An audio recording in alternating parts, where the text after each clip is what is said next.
Moral policing from Jhansi. Just look at those pictures and see how GRP constables are mercilessly thrashing a young boy in full public view in Jhansi. And his only crime was that he was seen sitting with a girl on the platform of the railway station. Despite repeated pleas from the girl, these cops going ahead to thrash the youth. Pranshu is joining me for more on the story now. Pranshu, really shocking pictures of moral policing there in Jhansi. What exactly happened there, and has any action been taken against these officers?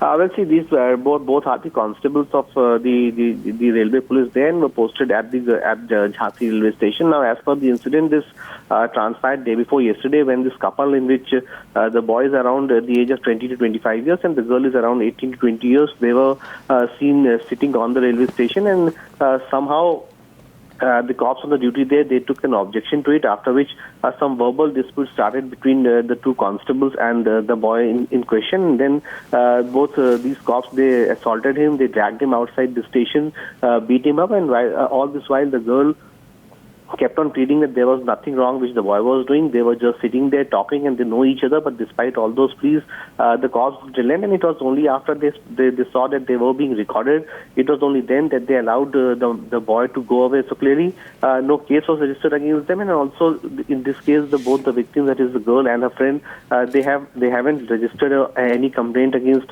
both these constables. But yes, clearly a very shocking case whereby it seems it was clearly a case of moral policing on part of the police, who failed to nab the serious criminals, but in this case they were quick enough to assault and beat a couple who was just sitting there and talking on the railway station.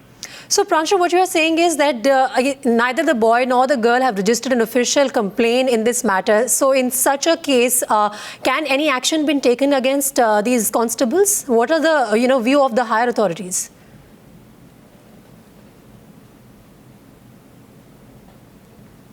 Well, Pranshu.